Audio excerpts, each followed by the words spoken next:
दोस्तों एक हाथ में है मेरे पास सैमसंग का M35 और दूसरे हाथ में है मेरे पास मोटोरोला का G86 पावर। इन दोनों स्मार्टफोन का कैमरा किस टाइप का आपको परफॉर्मेंस यहाँ पे निकाल के देगा, व्लॉगिंग के लिए किस टाइप का है, फोटोग्राफी के लिए किस टाइप का है, माइक्रो शॉट अगर आप लेना चाहते हो, दोनों में से कौन सा यहाँ पे जीतेगा। और अगर आप ये सोच रहे हो कि 20,000 रुपए में दोनों में से कौन सा लेना चाहिए कैमरे के हिसाब से, तो ये वीडियो इत्मीनान से देखिएगा ना तो आपको आइडिया लग जाएगा। बस रिक्वेस्ट यही है कि इत्मीनान से ही देखिए, स्किप करके देखिएगा तो कोनो पॉइंट छूट जाएगा ना तो दिक्कत आप ही को होगा। और दोनों कैमरा की जहां तक बात है दोस्तों, तो कैमरा स्पेसिफिकेशन के बारे में बता देते हैं, उसके बाद हम आपको यहाँ पे टेस्टिंग करके दिखाएंगे। सबसे पहले बात करें सैमसंग M35 के बारे में, तो यहाँ पे आपको ट्रिपल कैमरा वाला सेटअप मिल जाता है, जहाँ पे प्राइमरी जो सेंसर दिया गया है वो 50 मेगापिक्सल का OIS वाला कैमरा यहाँ पे दिया गया और 8 मेगापिक्सल का अल्ट्रा वाइड का कैमरा मिल जाता है, 2 मेगापिक्सल का सगुन के तौर पे मैक्रो के लिए यहाँ पे कैमरा दिया गया। वहीं अगर बात करें मोटो G86 पावर के बारे में, तो इसमें भी आपको लगेगा कि 3 को कैमरा दिया गया, लेकिन असल में 2 ही कैमरा सिर्फ यूजफुल है। पहला जो कैमरा यहाँ पे दिया गया दोस्तों वो 50 मेगापिक्सल का सोनी का सेंसर यहाँ पे यूज किया गया और 8 मेगापिक्सल का सेम जैसे इसमें आपको मिलता है ना अल्ट्रा वाइड का, उसमें भी आपको सेम ही मिल जाता है, लेकिन आउटपुट में बहुत ही ज्यादा डिफरेंस है। और हाँ, एक चीज हम आपको यहाँ बताना चाहेंगे दोस्तों कि इसका जो अल्ट्रा वाइड वाला कैमरा दिया गया ना, वो आप मैक्रो में भी यहाँ पे इस्तेमाल कर सकते हो और डेप्थ में भी ये काम आ जाता है, यानी कि एक ही सेंसर का अलग अलग यूज है। और सेल्फी वाले कैमरा की जहां तक बात है दोस्तों, तो इसमें आपको 16 मेगापिक्सल का फ्रंट कैमरा मिल जाता है और इसमें आपको 32 मेगापिक्सल का कैमरा दिया गया। अब ऐसे से पोच इसलिए रहते हैं क्योंकि यहाँ से वीडियो रिकॉर्डिंग हम चालू कर दिए हैं और यहाँ पे मैं आपको ज्यादा टाइम ना लेते हुए सबसे पहले फ्रंट कैमरा के सैंपल के बारे में अगर हम बात करें तो यहाँ पे देखिए फुल HD 30 FPS पे हम यहाँ पे ये वाला वीडियो यहाँ पे रिकॉर्डिंग कर रहे हैं। जहां तक बात है क्वालिटी के बारे में दोस्तों, दोनों में क्वालिटी हमको अच्छे लग रहा है। यहाँ पे जो पीछे के साइड से जो रोशनी आ रहा है, इसमें आप देखिए कि डायनेमिक रेंज किसमें अच्छे से यहाँ पे मैनेज करा, ओवर एक्सपोज तो यहाँ पे नहीं हो जा रहा है, लेकिन हम जहां तक देख पा रहे हैं स्क्रीन में कि भाई यहाँ पे जो मोटोरोला वाला फोन है ना, उसका फ्रंट कैमरा थोड़ा सा हमको बेटर लग रहा है। यहाँ पे डिटेलिंग वगैरह भी देखिए मोटोरोला में थोड़ा सा ज्यादा यहाँ पे क्लियर है, लेकिन अगर हम स्किन टोन के बारे में बात करें, जितना हम यहाँ पे डिस्प्ले में देख पा रहे हैं, तो हमको सैमसंग का स्किन टोन थोड़ा सा ज्यादा बेटर लग रहा है। मोटोरोला वाला में हमको थोड़ा सा ओवर शार्पनेस लग रहा है इन दोनों स्मार्टफोन के बीच। बाकी यहीं से स्मार्टफोन अगर मैं ऐसे घुमा दूं तो स्काई की तरफ देखिए, सैमसंग वाला में कुछ ज्यादा ही यहाँ पे ब्लू कर दिया है और मोटोरोला में हल्का सा फेड आउट यहाँ पे लग रहा है। तो दोनों का कैमरा 19-20 ऐसा हमको लग रहा है। बाकी आप हमको कमेंट सेक्शन में बताइए कि आपको कौन सा बेहतर लग रहा है। इतना ही नहीं, अगर मैं यहाँ से उतर जाऊं और थोड़ा सा एक्सट्रीम लेवल पे इसके फ्रंट कैमरा को टेस्ट करूं, यानी कि अगेंस्ट द लाइट यहाँ पे टेस्टिंग करो, देख लीजिए धूप कितना ज्यादा यहाँ पे कड़ा है, तो यहाँ पे दूध का दूध और पानी का पानी हो जाएगा। तो यहाँ पे आप देख सकते हैं कि सैमसंग वाला में स्किन को जो है अच्छे से यहाँ पे बैलेंस कर रहा है, यानी कि एक्सपोजर जो होता है लाइटिंग को थोड़ा सा ज्यादा बेहतर तरीके से यहाँ पे मैनेज करने की कोशिश कर रहा है। मोटोरोला में थोड़ा सा ओवर एक्सपोज यहाँ पे कर दे रहा है, लेकिन थोड़ा सा अगर हम इसको और यहाँ पे नीचे करूँ तो स्काई की तरफ देखिए, यहाँ पे आपको साफ साफ दिख रहा होगा जो स्काई है वो थोड़ा ज्यादा ओवर एक्सपोज कर दिया है मोटो वाले डिवाइस में। बाकी टी शर्ट देख लीजिए या फिर ये सारा घास वास देख लीजिए या उधर का माहौल देख लीजिए, आप हमको कमेंट में बताइए कि आपको कौन सा यहाँ पे बेहतर लग रहा है। अब रही बात फ्रंट कैमरा में स्टेबलाइजेशन आपको किस टाइप का मिल जाता है, फ्रंट कैमरा से अगर आप व्लॉगिंग करना चाहते हैं तो कितना फील्ड ऑफ व्यू आपको देखने को मिलेगा, तो वो भी हम आपको दिखा देते हैं। दोनों ही स्मार्टफोन में हमने वीडियो यहाँ पे चालू कर दिया है, तो यहाँ पे साफ साफ एक चीज हम आपको बताएं दोस्तों कि मोटोरोला वाला फोन में ना अच्छा आ रहा, खराब नहीं आ रहा। खराब अगर हम बोल देंगे तो यहाँ पे झूठ जाएगा, लेकिन दोनों में से बेस्ट कौन सा आ रहा, ओवरऑल जो फुटेज है किसमें ज्यादा बेटर देखने को मिल रहा है, तो हम यहाँ पे कहना चाहेंगे सैमसंग M35 में ज्यादा बेटर फुटेज आपको यहाँ पे देखने को मिल रहा है। स्किन जो है, जो घास वगैरह है, जो पत्ता वगैरह है, ओवरऑल जो एक्सपोजर वगैरह है, डायनेमिक रेंज है, वो कहीं ना कहीं हमको सैमसंग का अच्छा लग रहा है। तो आप यहाँ पे देखिए स्मार्टफोन को अपने हाथों में हमने इतना डिस्टेंस में यहाँ पे रखा, जो मैं यहाँ पे नोटिस कर पा रहा हूँ मोटोरोला वाला में ना बहुत ज्यादा फील्ड ऑफ व्यू आपको मिल जाता है, जो कि आपको व्लॉगिंग के समय में बहुत ही ज्यादा हेल्प करता है। वैसे दोनों ही स्मार्टफोन से आप व्लॉगिंग वगैरह कर सकते हैं, ऐसे कोनो यहाँ पे दिक्कत नहीं है। अंडर 20,000 रुपीज के हिसाब से कैमरा को अगर आप जज करोगे ना तो आपको यहाँ पे पसंद आ जाएगा। लेकिन जहां तक बात है स्टेबलाइजेशन के बारे में, तो हल्का फुल्का तो हम चल के दिखा दिए, अब एक बार हम आपको दौड़ के भी दिखा देते हैं।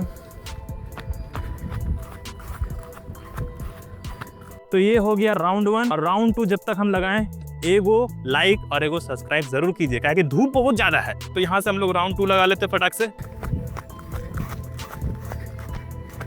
बाकी आप हमको बक्से के अंदर बताइए कि आपको स्टेबलाइजेशन किसका ज्यादा बेहतर लगा। रियर कैमरे के बारे में जानना चाहते हैं, अरे बताएंगे, वो भी बताएंगे। और जहां तक बात है वीडियो रेजोल्यूशन के बारे में दोस्तों, तो front camera as well as यहाँ पे रियर कैमरा दोनों ही स्मार्टफोन से आप 4K तक का यहाँ पे रिकॉर्डिंग कर सकते हो। लेकिन मोटोरोला वाला जो स्मार्टफोन है ना दोस्तों, इससे आप 4K में मैक्रो वीडियोस भी शूट कर सकते हो, अल्ट्रा वाइड में भी वीडियो निकाल सकते हो और साथ ही साथ कैमरा स्विच भी कर सकते हो। लेकिन अगर आपको इसमें कैमरा स्विच करना है यानी कि सैमसंग के M35 में, तो यहाँ पे भी आप सेम खेला कर सकते हो, लेकिन सिर्फ और सिर्फ 1080 1080p 30 fps में ही आप कैमरा को स्विच कर पाओगे इस वाले स्मार्टफोन में। अगर आपको समझ में नहीं आया दोस्तों तो मैं आपको लाइव करके दिखा देता हूँ। Motorola G86 पावर में 4K 30 fps में ये वीडियो यहाँ पे रिकॉर्डिंग हो रहा है और Samsung M35 में 1080p 30 fps में यहाँ पे रिकॉर्डिंग हम कर रहे हैं। अगर हम कैमरा स्विच यहाँ पे करना चाहें तो देखिए दोनों ही स्मार्टफोन में हम स्विच करके आपको दिखा देते हैं। ये देखिए अल्ट्रा वाइड में हमने यहाँ पे स्विच कर लिया है और 1x में भी स्विच कर लेते हैं फटाक से, तो ये 1x में भी स्विच हो गया है, 2x में भी स्विच कर लेते हैं तो ये 2x में भी हो गया है। जहां तक बात है कैमरा स्विचिंग के बारे में किसमें ज्यादा स्मूथ कर रहा है तो 19-20 का ही अंतर है दोस्तों। अल्ट्रा वाइड में जब आप स्विच करते हो ना दोनों ही स्मार्टफोन में थोड़ा सा स्टक करता है, लेकिन जैसे ही 1x और 2x दोनों ही स्मार्टफोन में स्विच करोगे ना तो आराम से ये स्मूथली स्विच हो जाता है। बाकी जहां तक बात है जूम के बारे में दोस्तों, तो जूम भी हम आपको यहाँ पे करके दिखा देते हैं। तो मोटरोला वाला में आप यहाँ पे वीडियो में 6x तक का जूम कर सकते हो और यहाँ पे सैमसंग वाले में अगर आप जूम करना चाहो तो सैमसंग वाला में 10x तक का यहाँ पे जूम कर सकते हो। लेकिन जहां तक बात है अल्ट्रा वाइड में स्टेबलाइजेशन के बारे में तो जल्दी हम यहाँ पे चल लेते हैं जिससे आपको रफली एक आइडिया लग जाएगा कि स्टेबलाइजेशन किस टाइप का यहाँ पे काम कर रहा है। लेकिन एक चीज हम आपको ये भी बताना चाहेंगे दोस्तों की नाइट में दोनों ही स्मार्टफोन से अगर आप यहाँ पे वीडियोस वगैरह शूट करोगे ना खास करके अल्ट्रा वाइड में तो ओके सा आपको आउटपुट मिलेगा। अल्ट्रा वाइड का देख लिए ना, ये वाला उंगली फ्री है ना, तो टीपीए ना। अब फील्ड ऑफ व्यू किसमें ज्यादा यहाँ पे ले रहा है वो आप हमको यहाँ पे कमेंट सेक्शन में बता सकते हैं। क्यों बता सकते हैं? काहे कि हमको नहीं दिख रहा है, कैमरा उधर से ऑन है ना भैया, तो हमको कैसे दिखेगा। लेकिन अगर थोड़ा सा चलते फिरते यहाँ पे धूप में आ जाए तो धूप में भी आपको आइडिया लग जाएगा कि भैया यहाँ पे जो टी शर्ट का कलर है या फिर जो मेरा कलर है चेहरे का जो रंग है वो कितने अच्छे से अगेंस्ट द लाइट यहाँ पे हैंडल करने की कोशिश कर रहा है। हमको नहीं लगता कि इतना डिटेल में आपको यहाँ पे कोई भी मार्केट में बताता होगा, लेकिन हम आपको क्यों बताते हैं, इसलिए बताते हैं कि हमको एक रुपए का वैल्यू यहाँ पे पता है। मिर्चा खाते हैं आते हैं तो कमेंट में बताइए। तो दोस्तों मैंने आपको बहुत सारा यहाँ पे वीडियो सैंपल दिखा दिया। अब अगर हम बात करें कुछ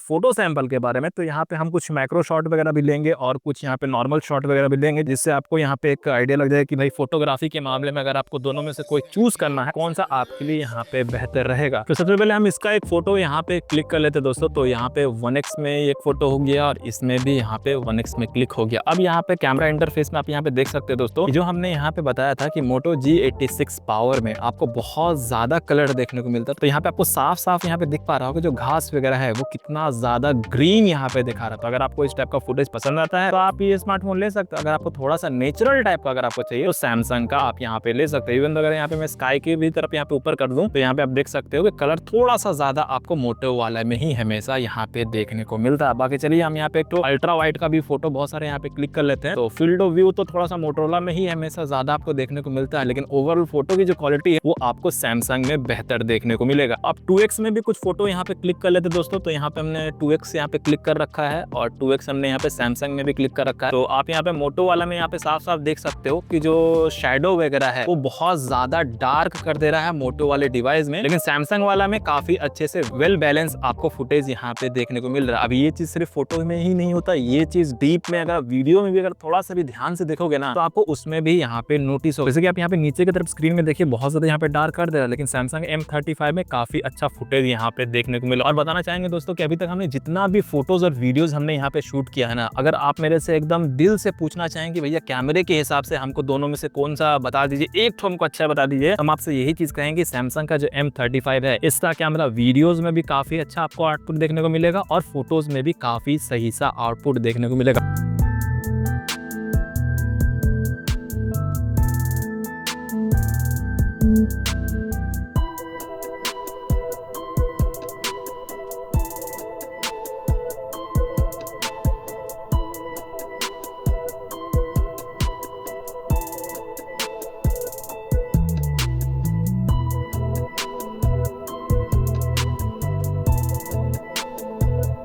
कि जब भी हम सैमसंग का जो फोन होता है उसका जब भी रिव्यू आपको देते हैं और जो अच्छी चीज होती है वो हम आपको बताते हैं तो लोग कहते हैं कि भैया सैमसंग वाला जो है इसको पैसा दिया है, और अगर खराब बता देते हैं तो बोलते हैं कि सैमसंग वाला इसको पैसा नहीं दिया। अब इन दोनों ही स्मार्टफोन का जब हम कंपेरिजन कर रहे हैं तो भैया हमको तो पैसा किसी भी साइड से मिला नहीं, अभी तक तो कोनो ब्रांड के साथ हम जुड़े नहीं। आप लोग तो दुआ ही नहीं करे तो जुड़ेंगे कैसे? जब तक आप लोग दुआ नहीं कीजिएगा तब तक किसी ब्रांड के साथ कैसे हम जुड़ पाएंगे। अब ये सैमसंग का हमको ये अच्छा लग रहा है कैमरा, तो इसलिए हम इसको अच्छा बता रहे हैं। आप लोगों का ये भी कहना हो कमेंट में आके कि भैया मोटो वाला वाला की तरफ से पैसा नहीं मिला, मतलब अच्छा बोलो तो भी दिक्कत, खराब बोलो तो भी दिक्कत, समझ में आता ही नहीं है कि भैया क्या ही करे लास्ट में। अब रही बात ऑटो फोकस के बारे में दोस्तों, तो मैं आपको लाइव एकदम ऑटो फोकस का भी टेस्टिंग यहाँ पे करके दिखा देता हूँ। अब जैसे कि ये वाला जो आप पेड़ देख रहे हैं इस पे टैब टू फोकस नहीं करेंगे, ऑटो फोकस की जब टेस्टिंग हो रही है तो यहाँ पे टैब करने का कोई यहाँ पे सेंस ही नहीं बनता। तो स्मार्टफोन को कितना भी अगर मैं यहाँ से दाएं बाएं करूँ तो देखिए इसमें हल्का सा ब्लर हो जा रहा है, लेकिन जैसे ही स्मार्टफोन का हम ऐसे ऊपर कर रहे हैं ना तो फोकस यहाँ पे मोटरोला का G86 में भी ले रहा है और सैमसंग वाला में भी अच्छे से यहाँ पे फोकसिंग यहाँ पे ले रहा है। तो दोनों में इस टाइप के कंडीशन में यहाँ पे फोकसिंग तो यहाँ पे ले रहा है, लेकिन थोड़ा सा अगर हम यहाँ से आगे बढ़ जाएं और इसका अगर मैं फोकस लेने की कोशिश करूं दोस्तों, ये वाला जो ऑब्जेक्ट है इसका अगर मैं यहाँ पे ट्राई करूं तो ये देखिए अगेंस्ट द लाइट, यानी कि लाइटिंग उधर से पड़ रही है, फोकसिंग किसमें ज्यादा आपको बेहतर यहाँ पे लग रहा है। मोटरोला का G86 में एक चीज आप यहाँ पे नोटिस कीजिए कि बहुत ज्यादा डार्क कर दिया है। वहीं अगर बात करें सैमसंग के बारे में तो एक एक जो स्टीम गया हुआ ना, ये जो स्टीम आप देख रहे हैं वो आपको यहाँ पे बहुत ही बेहतर तरीके से दिख रहे हैं, यानी कि जो लाइटिंग है ना वो यहाँ पे मोटरोला जो है ना अच्छे से बैलेंस नहीं कर पा रहा। अगर मैं टैब करूँ तो हल्का सा लाइटिंग यहाँ पे बढ़ा देता है। तो ऑटो फोकस जो है ना इसका ही आपको ज्यादा बेहतर लगेगा। रीजन क्या है? रीजन ये है कि एक तो आपको टैब टू फोकस करने की जरूरत नहीं, दूसरा रीजन ये है कि जब भी कोई भी ऑब्जेक्ट का या किसी भी चीज का आप यहाँ पे फोकसिंग वगैरह करोगे ना तो लाइटिंग को काफी अच्छे से यहाँ पे बैलेंस करता है। जैसे कि मैं एक और आपको फुटेज यहाँ पे दिखा देता हूँ, जैसे कि ये वाला जो पेड़ देख रहे हैं, ठीक है ना। अब अगर मैं इसको फोकस करने की कोशिश करूँ दोस्तों तो यहाँ पे देखिए साफ साफ आपको यहाँ पे दिख पा रहा होगा कि यहाँ पे सैमसंग वाला में फटाक से ऑटो फोकस ले रहा है ना, और यहाँ पे अगर मैं इसको घसका के लेना चाहूँ तो ये देखिए G86 वार में नहीं ले पा रहा। यहाँ पे हमको थोड़ा सा